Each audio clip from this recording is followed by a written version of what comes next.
This influencer is being slammed.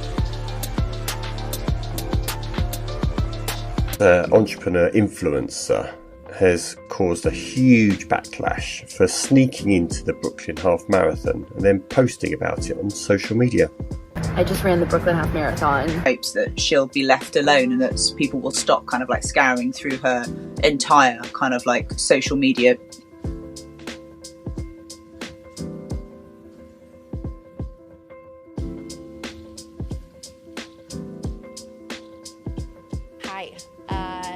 Okay, so I really contemplated whether or not I should even talk about what happened on April 28th for a lot of reasons. But I decided to take it upon myself and thought it was incredibly important for me to not only clear the air and share my story, but also because what happened should never have happened, and it continues to happen.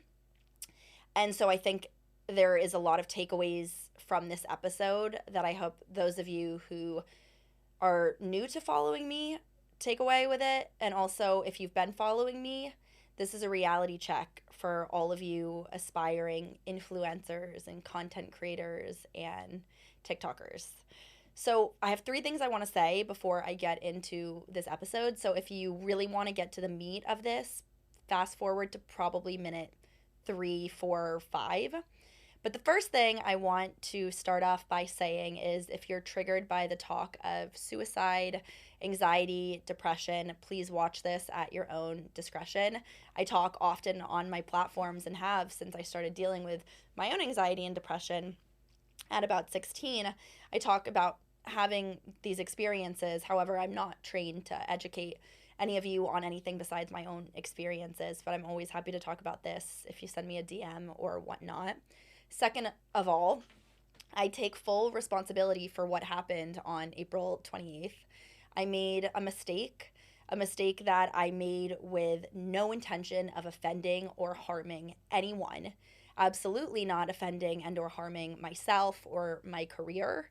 I made a mistake, as all people do in their lives, and unfortunately my mistake played out in a very negative way. That being said, prior to that date, I had never heard of a term banditing. I had no idea how not only tight-knit the running community is, but how incredible these athletes in that community are and how seriously they take that sport. And I had no intention of this happening, because otherwise I would never have put that tweet out that was supposed to inspire people and help people. And for the first 2 hours, it did. And the responses I got were thousands of incredible messages from people saying they were inspired until it turned. And it wasn't until the following day that I was aware of what had happened and the damage that I had done and how this was being played out in the world without my knowledge. And so for that, I, again, apologize. I made a mistake. I took responsibility for my mistake. I donated to the charity. And unfortunately, what has transpired since that mistake is unacceptable. And because of that, that's why I felt I needed to sit down and not only clear the error, but make it abundantly clear the society and the world we're living in, that this experience has been traumatic for me and shows a lot about the world of social media and the dark reality behind the internet and the media. This is a warning for those of you who want to pursue not only entrepreneurship, but have dreams of being TikTokers and influencers and content creators. If you watch any of my other content, I have talked time and time again about why I say not to label yourself an influencer, not to call yourself a content creator. I take 100% pride in my journey as an entrepreneur. I have done multiple businesses, some that have worked, some that haven't. I have many ideas on the daily, and I have always said that I don't think young people should go and apply to jobs and ever say they're something like an influencer or a personal brand, because this story proves to you why there is a serious reason behind me saying that, and I didn't even have to be canceled for me to be saying that. I always knew that there was a reason you should never call yourself that term, and I stand by that, and I hope this episode proves that. So, I guess to get into it, I want to explain how this happened and what has happened since this incident. But I first want to show some photos on the screen, and I'm going to say and show these photos out loud, but I really want you to ask yourself if you would ever say this to someone who you walk by on the street, your friend, your family member, someone you see online. I'm going to start with the first one. No one cares about your opinion. It's kind of simple. The issue is you narcissistically felt entitled to gate crash an event for charity because you were feeling down about having lost your fucked up life and screwed up in your fucked up business. You know this, but you tried to make the running community look like they felt hurt. That's deflection, and you're a fucking narcissist. You're an embarrassment. I don't know you at all, but I just wanted to say you're a dumb see you next Tuesday. Are we still using that word? That's great. You should run until you die. Your boyfriend left you. You lost your business. You might as well lose your life. Now I'm going to put on the screen some of the photos of profiles of the people who said these things, just to show you that these are faceless people, right?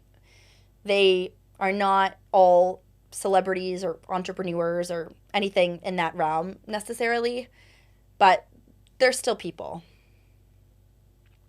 Another one, you're ugly inside and out. You also cut a race to avoid paying a charity, and therefore I hope your mental health declines and you potentially die. You got the attention you so desperately wanted. Might be tough to swing as a life coach, teaching women to be fearless, but at this point, just scrap the apology and lean into the villain arc. Should I keep going? You're a piece of garbage human being.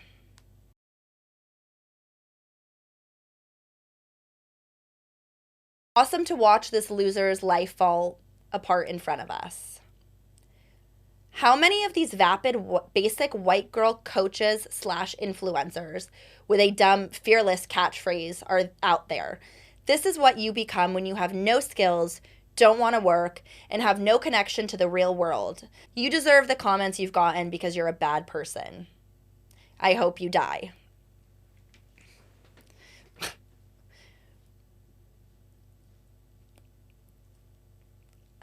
Like, the point of this episode is not for me to sit down and have anyone feel bad for me because I made a mistake and I'm transparent with it. But the bullying and harassment following that mistake make me think we're living in a world where you cannot make a mistake and recover from it. And that's a world that I'm really scared to live in. So let me walk you through what happened in this situation. On April 27th, I hosted a Be Fearless Summit. For those of you who don't know what it is, it's my startup that I've been working on for years. I have tried to make it work, and it's this incredible, beautiful community. Also, shout out to Heidi, who is one of the Fearless members. I don't know if you guys can see this, but she just sent me this Fearless bracelet. She also started a company called TJams. But I started this in 2018. I started a blog when I was 12. I'm from a very small town in eastern Connecticut, grew up with no money, no connections. My father was unfortunately wrongfully convicted and put in prison when I was 7, and the year that he got out is the year that I started my blog. So no, I am not a vapid white influencer trust fund kid from Greenwich, Connecticut. I am, quite frankly, the opposite. And that is why I decided that I needed to take a stand and say something, because I have worked my damn ass off to get to this point in my career, and for it to all be wiped away because of something like this, something that I fixed and something that did not have to take on this life of its own, made me really realize a lot about the internet. A few months ago, a friend of mine who knew I was hosting this event reached out and said, "You should run the Brooklyn Half Marathon with me." And I said, "Absolutely not. It's the day after I am running like with a chicken with my head cut off to host this Be Fearless event. There's no way I can run 13 miles. I haven't trained. Absolutely not happening." So he asked me to run with him, and I said I didn't think there was any way I could do it. I hadn't trained. I run in my regular life. I like to compare myself on a personal level to Tina Fey in Mean Girls when she says, I'm a pusher. That is my character. I am a pusher. I push myself mentally, physically, in my business and in my personal life, which explains why I have very high highs and very low lows. But I think that is kind of the best way for me to explain myself. I push myself. So I would not say I'm anywhere near an athlete, but I train sometimes like an athlete in the gym or with my trainer or with my running that I like to do as a hobby or at Run Club. And so I hosted this incredible event on April 27th, and I was brimming with adrenaline. It's like, kind of getting a Christmas present when you're an entrepreneur and you realize that maybe your idea works, right? I had this awesome event and I felt like I was just on top of the world. So I went out with some friends that night and we had some wine. And then the next morning I woke up still on this high from what had happened the day before in my career. And it was just awesome. And so my friend was like, I'm headed to Brooklyn if you want to come. I mean, this was like 6 a.m. I barely even slept. I mean, adrenaline's pumping through my veins. And he was like, I'm heading to Brooklyn. This is where it starts and this is where it ends if you want to come run with me. And I was like, there's no way right now I can meet you in Brooklyn, but like, let me see if I can muster up any energy to just go and run, right? Just wanted to run. It felt like a good thing to do to push myself to see if I could do it. Knowing quite well there was no way I was going to be able to run 13 miles. There was no way I was going to finish. I had no intention necessarily of doing it. I just wanted to push myself. They block off basically all the streets for these marathons. And so there was a security guard and I just said very casually like, hey, where does this start and where does this end? And he was like, oh, here it starts, here it ends. This is where they run through, blah, blah. And I was like, cool. So I just said to my friend, let me get out. I'm going to, start running. And so I walked very far, quite frankly, away from actually where it started, and because it's barricaded. And like I said, I had no intention of trying to enter this race. Like I was just there to run. There was no personal reason for me to run with the runners. It was more like they gave me a reason to run, so I was running, because otherwise I was like, oh, this is cool to know other people are doing it, so I'm going to do it. And so I just started running. And during the run, I mean, it was just super emotional for me. I mean, I've had a tumultuous year in business. And of course, social media is a highlight reel. So most of you don't necessarily know what's happened, but I have gone through some serious stuff. I had a really serious personal year, highs and lows, and finding myself and all things that people in their 20s do. And so I spent a lot of the run crying. At some point during the run, my running app said you're at a 7:43 pace. And I thought to myself, like, damn, because I felt it. Like I felt the adrenaline pumping through my body. And it was awesome. And so I ultimately ended up I did not finish the race where everyone finished. I actually finished about 2 miles before. So at mile 11, I decided to stop. Ultimately, I ended up running about 13 miles between where I started and where I ended. But I physically could not run anymore. My body, like I could feel the insides of my tendons just stretching. Like I said, I didn't train. My intention was not to compete at any pace for this. I just ran. And so I stopped and sat down on stairs somewhere in Brooklyn. I have no idea. Completely cut off from where the race was. And my friend actually texted me and he was like, hey, I just finished. Where are you? Come take a photo. Come see it. And I said, no, I don't have any intention of being where the end is. But I'll see you later. Like, let's get drinks or something tonight. And so that was around 10 a.m. I sat down and I just wrote this tweet. The amount of time it took me to write the tweet was the amount of time it took me to decide to run that morning. And it was just a very fast, tweet. And I thought, if I can put out this message that many of you have seen it, I mean, it was headline news for God knows 8 days, that, maybe someone will just decide to keep running. Because in life, I can't tell you what's going to happen. I have no idea what your next step is. God, I have no idea what I'm doing. I know it looks like I know what I'm doing, and I think I know what I'm doing, but we never know what we're doing. You never know who's going to leave your life, come into your life, what may pop up, who you may be in an elevator with tomorrow. And that, I think, is this incredible thing about life, and is also one of the reasons why I say making mistakes is awesome, is because without the mistakes, you have no idea about the trials and the tribulations and the grit needed to survive in this world, and especially in the business world. So I posted the tweet. I cut very much around from where everyone had like finished. I mean, like I said, I didn't even see where people had finished the race. It was not my interest to see that because I wasn't there to collect any award or anything. So anyway, I go to brunch with my friend. I end up going on my phone maybe around 12 or 1, and the tweet was up to like 50,000 impressions. And I was like, wow, this is so cool. And people were messaging me. I posted a video on Instagram. The response at that point was awesome. I mean, it was so kind. And people were like, you know, this made me realize you never stop running in life, and every time you go through things and XYZ. And I was like, that's awesome. I had no idea this tweet would reach 10 million people and almost ruin my career. So that's what happened. And then I went back to the apartment I was at and I took a bit of a rest. What I did was a spur of the moment, silly thing, right? The same way that if you go outside and you're like, I don't know, I want to buy a dumb bag.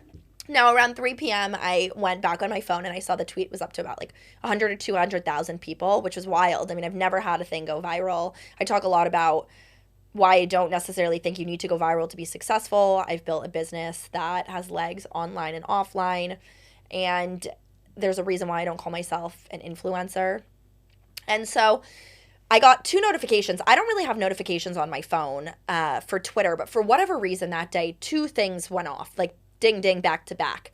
And I wasn't looking at the comments. There was, again, no thought in my mind that anything would go wrong with that tweet. And I really, really want to tell you that because there was nothing in my mind that thought anything was wrong. Because like I said at the beginning of this episode, I made a mistake, right? But I didn't know. And now I know, but I didn't know then. And in life, you don't have all the answers. And what you know now, you may not have known 30 minutes ago. So I get a response from someone making a comment about people who run the marathons and like the streets being paid for. And I just look at it like, what? I'm like, this doesn't make any sense. So my reply was, life's not fair. And I'm like laughing as I'm walking down the street thinking, why is this woman trying to ruin my day? I posted such an inspirational tweet. Little did I know, had I looked then, that the tides had very fastly turned and it went from 0 to 100 within seconds. But I wasn't looking at the comments. Like I was just busy moving on with my day, blah, blah. That next minute I get another message, you know, someone saying something about stealing. And I think to myself, what? Stealing? And I, in the spur of the moment, replied and said, you know, talk to me about stealing. A few weeks ago, and this is true, I had a client who I signed for my consulting business who I feel like scammed me out of a lot of money. And it was stupid because I didn't have them sign a contract and I gave them all the money back and I basically worked for free. That being said, I show up to inspire young people every day. I do a lot of unpaid speaking gigs. I host Be Fearless events where I still have yet to make a profit. That's my thing. You know, that's my problem, right? And that's sometimes it's give or take, right? When you're running a business, you have to choose to do things in a way pro bono or lose money and do other things to pay your bills while you build something. And some things take longer to build than other things take to build. And so I said, you know, talk to me about stealing. I replied to the tweet, like, my nose is really itching. Okay. I said, talk to me about stealing. I just got scammed out of this and I have to work my ass off. And, you know, you're taken away from this positive tweet. Few hours go by and, you know, it's just blowing up in the way that, again, I'm not looking at the comments. So all I was looking at was that little number bar that you see on Twitter, you know, the impressions. And so it was like 100, 200, 300, 400, 500,000. By the end of the evening on the 20th, I think it was maybe 1 million.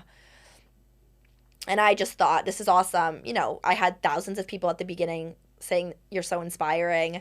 And so there was, again, no point in my mind that thought anything was wrong. And so that explains those 2 messages. I thought people were trying to ruin my day, and I did not realize that I had apparently ruined theirs because I was completely blissfully unaware of the mistake and what would transpire next. So the next day I'm walking down the street and I did wake up and I checked the tweet and I saw there was maybe like, I think at that point 4 or 5 million impressions. And I had a lot of new followers and I just kept thinking like, wow, this is just so cool. I mean, I called my mom. I was like, hey, I had this thread that was really inspiring. I sent it to my mom. People had seen it. No one in my inner circle or friends reached out and was like, hey, are you seeing this? hey, do you see the comments? So again, like I'm just going through my day, I'm heading to a podcast, and I get a email notification on my phone from the New York Post, and there's a reporter who says, I would like to interview you about the severe and serious backlash you're receiving about your banditing experience on Twitter. Can I call you? And in a way, when you work in media, and I mean, I've been in this world for so long, so I know, number one, the New York Post is slander. So there was, of course, I'm thinking in my mind, like, in a way, your stomach sinks. I'm like, oh my God. And the first thing that goes through my mind is like, you've been canceled. I have no idea why I've been canceled. Like, something's happened. So I go on Twitter, and now the tweet's at 6 million people. And I start looking at the comments. And I was in shock. I mean, I stopped dead. I was late to this podcast interview that I was doing. I stopped dead in the middle of the street in the West Village. And I just was like, oh my God, what the fuck is happening? I went to my DMs and I was flooded with messages.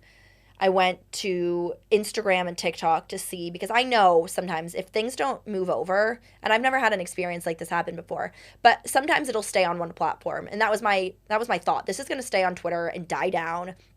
And that's it. And I went to Instagram and I was getting flooded with messages. I was getting comments on all of my stuff. And I was a bit nervous because I'm thinking like, oh man. And I mean, I'm a one-woman show, right? Like I'm a 26-year-old self-made entrepreneur, working my ass off, hustling away, have been for years. And I'm just thinking, I'm freaking out mentally because I don't know what to do. So I replied to the Post journalist, Tracy, and I said, send me your questions. And I'm hoping that she sends me them in a way where they're positive questions. And she sent me them and said, can you answer these? And I just did a quick look. And I said, absolutely not, because I knew where this was going. So the interview, or this piece, comes out around 3 p.m. And I'm like, all right. And I sent it to my, I have a publicist on and off, but not. And she pretty much called me immediately and was like, this is really bad. So then I did read it and I was like, oh God, like this is really bad. And of course the headline's like, influencer received backlash. It's photos of this and that. And I'm like, oh gosh.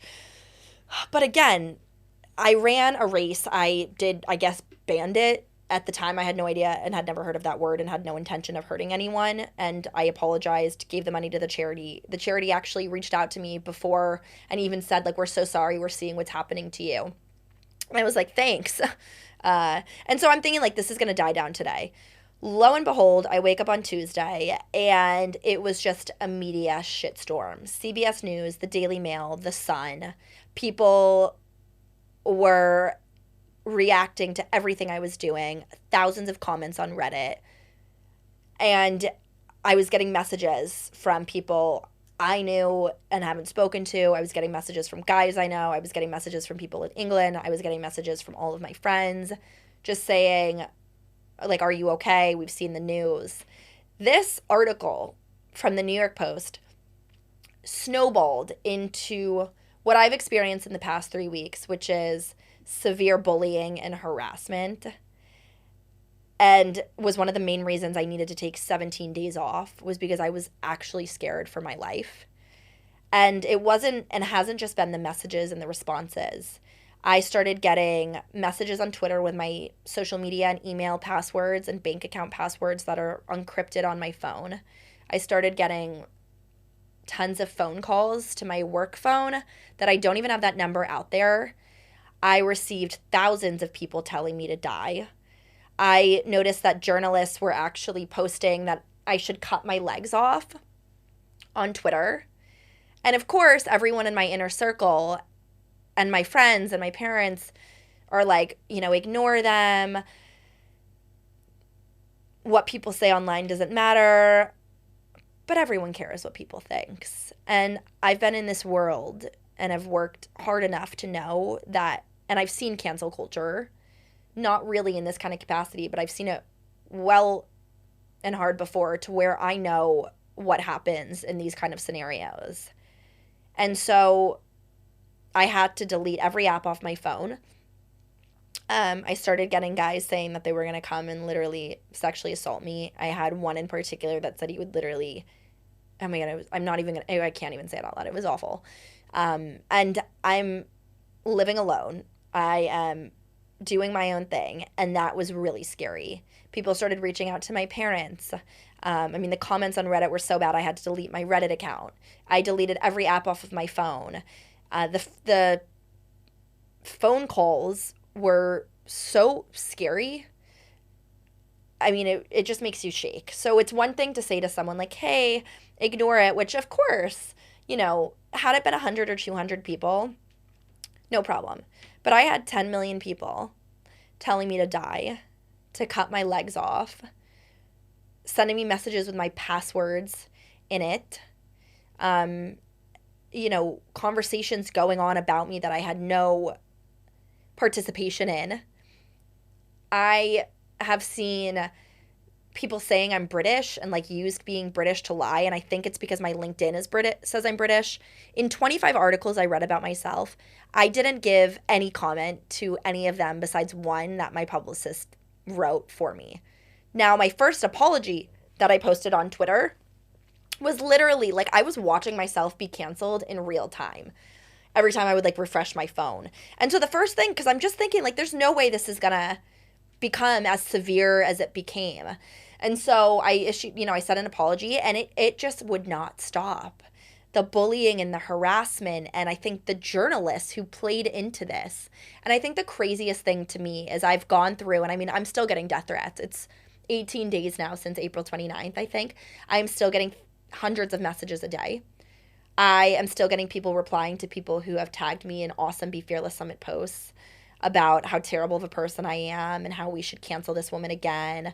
And the fact that I made a mistake, posted that on social media, fixed it, what should have fixed it, and yet I am being bullied and harassed to this degree, where I was scared for my life, where I did not get out of bed for a week, where I had to fly my mom to London to make sure I literally didn't kill myself, is unacceptable. And I have no idea who's watching this and needs to hear it, but you better be damn careful who you send your messages to online and who you think you know on the internet. Because let me tell you, if I didn't have the therapist that I currently have and my parents and my friends to really help me get through this, I 100% would have killed myself. And it is impossible to sit here and say that I am fine with thousands of death threats, with men saying they're going to show up, with people calling me, with people sending me my passwords, with people tweeting about me with articles. No, there is no way that is okay. Are we really living in a society right now where a young person, or anyone, quite frankly, cannot make a mistake, fix the mistake to their best ability, and then it is okay on the other side, following his or her mistake, to then say, you should die? You should never, ever tell someone that they should die. It is really sad to me that I think I was used to prove some type of a point in the media. I think the current culture surrounding influencers is a raunchy one, and that's why I call myself an entrepreneur, because I don't want to be compared to people who have not worked as hard as I've worked to get famous online, or people who have gotten famous online for doing very little. When I talk about my struggles and I sit there and I call people and I get myself rejected to help you, right? To help young people, because that's what I was needed. That's what I needed when I was growing up. And I do that for free, right? I do that because I genuinely take so much pride in knowing that one person may see that video or that tweet and change their life. I don't take any responsibility for the backlash and the bullying or the harassment, nor do I think I deserved it, nor does anyone deserve any of what I'm still going through at this point, because you would never say that to someone on the street. You would never send that message to somebody who you knew would be able to trace it back to you. The journalists who tweeted this, and one in particular who said, let's all find her and cut her legs off, And that journalist in particular was and is a co-founder of a pretty big media company. I don't want anyone to think that is okay, right? Like, I am telling you, I made a mistake, and I think it's awesome to make mistakes, and you learn from the mistakes, and there's a proper way to learn. This is the next level. This is no longer learning. This is full on abusing the internet and the power that people think they can use behind a screen. Because if you go and you get a job interview or that woman's publication shuts down and someone sees that tweet, let me tell you, she may not get another journalism gig because of that. I actually could sue her because of that tweet. But yet, it is me that needs to deal with the death threats and the harassment and the bullying and her tweets that are celebrated. How is that okay? It is not okay. It is unacceptable behavior. And anytime you see something and you want to participate in a conversation over social media and think that you can hide behind your screen, let me tell you, you will get what you deserve and what is coming for you, especially if you are the person who ever tells someone to kill themselves or who ever tells someone or encourages somebody else to kill said person. Because you have one life, and many people are a lot more fragile than you think they are. The problem with the internet is that we allow this behavior. Of course, everyone wants to jump on a bandwagon. Of course, everyone wants to see a pretty little white girl who says she's from Connecticut die. We hate influencers. We hate them so much because we want to be them, because we are desperate to get notoriety for anything at this point. And this kind of example is almost showing these younger generations that this is okay until it's not. But my question for so many people is like, what happens when we get to this point, right?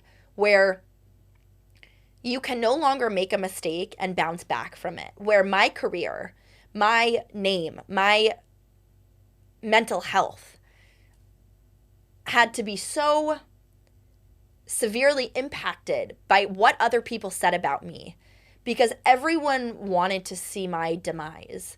And the media that picked this up, I have no idea why. I mean, everything from CBS News to New York One to the Daily Mail to the Sun, making these observations about me and really attacking everything that I've done in 10 years, which is so sad because I just would never do that to someone. I think you have to be a really low and lost person to bully someone. And I think if you were bullied as a kid, and I was bullied in middle school, I was bullied in high school, you know, bullies hurt people, right? So if you're bullying someone, it's because you're hurting. That being said, the research that I've done in the past few weeks actually illustrates that most people who do bully people online are people who are in pretty high powered positions, like doctors and nurses, secretaries. I'm not quite sure why that is, but there's a lot of research out there that says that. And I have many screenshots on my phone of course, many of the people who send me these messages. Many of them are men. Many of them are also the woman too, right? And their profiles, some of them are very high-powered people in media who played into this. Some of them are people with 0 followers. Most of them are people with very little following or kind of what look like bot accounts. But I don't care whether you're fucking Meghan Markle or Piers Morgan or you're an account with 0 followers. Don't ever tell someone to kill themselves. We're living in a world right now where you have to be so careful with everything you say, because God forbid you make a mistake. There may be a place and a time where you cannot bounce back for it. And I almost lost everything because of one sentence in this tweet that I had no idea was so wrong. And now I know. But this experience almost cost me my life. That mistake almost cost me my life. How is that okay? It's not. It's not okay. Like, bullying is not okay. Harassment is not okay. And it sucks that it's still going on. I mean, I have so many DMs and messages I can't even open. I mean, even going back and posting something last week was so scary. I'm almost not even on social media again right now because I'm just scared. And the comments, they won't stop. I'm telling you, this happened 18 days ago and I'm still getting them. And it's just crazy to me how this blew up into something so big and how so many people are allowed to tell me to cut my throat instead of just being like, hey, you made a mistake. You know, thank you for donating to the charity and don't do it again. And anyone who watches this, you know, the biggest takeaway I want you to have from this is that make mistakes. I think they are incredible. I think they make you fearless. I may be the only person who is willing to sit here and say that the mistakes I've made have gotten me to where I am, but the mistakes I've made have gotten me to where I am. So that guy you've been dating for 3 years who you just woke up and realized sucks, or the friend you've been in a friendship with who you just realized isn't giving you anything as a friend, who you need to cut out of your life, or that family member who just isn't a good person anymore that you regret keeping in your life for so long, anything like that. The job interview you screwed up. I cannot tell you what's going to happen to you tomorrow or the next day or who you're going to meet. But the one thing that I know is that the more mistakes you can make, the more grit and resilience you have. And not all mistakes can be fixed. And I believe I have done my best to fix this mistake. But some things come at a cost. And I will reiterate what I said at the beginning of this episode. There is a reason why I say do not call yourself an influencer or a TikToker or a content creator. Do not show up to job interviews saying that is the kind of industry you're looking to pursue or career you want to be labeled as, because had I not been in the position that I'm in with any following on social media, there's no way that this would have happened or spiraled. But everyone loves to see an influencer get their neck cut in half. I have no idea why, but everyone wants to see this. And for the past 18 days, that has been everyone's mission, it seems. But it's super sad because I love what I do and I really take so much pride in my job and helping young women and people. And I love business and I love tech, and so much of what I do is not influencing. It's very much behind the scenes and working with startups. I don't deserve to be told to die because of the mistake that I made. And neither do you. If you've made those mistakes, perhaps they've been in the public or maybe they've just been behind the scenes in your personal life. But I want to applaud you for making mistakes and rebounding from them. That's what I've had to do. This is how I make a living. And I'm not willing to let 10 million people, who half of them decided to tell me to die and the other half applauded me for that tweet, either way, ruin my life and the career I've worked so hard for. Because I think if I were to just let this die down without saying anything, it would show that not only is cancel culture okay, but that young people cannot make mistakes. And I live in the opposite mindset, that you can't control what's going to happen, but it is how you rebound from it. It is how you stand up for what you believe in, and it is how you really speak your truth that matters in the future. And if we could applaud more of that instead of not only staying in the past, but also thinking that this kind of bullying and harassment is ever okay, then I think we could get to a society that's a lot better and stronger than the one we're living in now. Because I can tell you, for a period of time here, I really thought to myself, not only am I over, but I don't know that I want to do this anymore. They say that all press is good press, but, you know, one death threat that turned into like close to 2,000, I don't want that kind of press. Like, that's not what I want to be known for, because I take so much pride in the work that I do. And so that's just a huge takeaway, I think, for anyone from this, is to not only be okay with making mistakes, like I made that mistake and I took ownership for it, but second of all, do not ever show up. I urge you, please don't show up to job interviews or be eager to be an influencer or TikToker or content creator without some meaning behind whatever it is you're trying to do. Because this entire episode and this entire situation of what's happened to me is the reality behind this world that we're living in. And you have to want something more than just the notoriety online for doing nothing. And that is the brand that I've built. And that is the thing that I am the most proud of within myself, is having been able to get to a point where I am strong enough to be able to sit here and tell you this. But the last takeaway is just the bullying and harassment needs to stop. But more importantly, the fact that it got to this point and has become socially acceptable to do this to somebody, and especially do this to somebody young. And I'm not looking for people to sit here and feel bad for me. I'm making you very well aware that you could be next. You could also be the next person to make somebody kill themselves. And that is too serious to not acknowledge. So that's it. I've said my piece. I want this chapter to end. I don't ever want to experience something like this again. I want the death threats, the harassment to stop, and I'm hoping they do, but it's been 18 days and it's still going on. And that's it. That's all I have to say. For those of you who did send me, and I actually have, the only good thing out of this is I've made some connections with really awesome people who reached out and saw the backlash and have said such kind things to me, people who did not need to reach out and say anything. And that is incredible and is the only thing I think that really got me through this, along with my little fearless girl gang.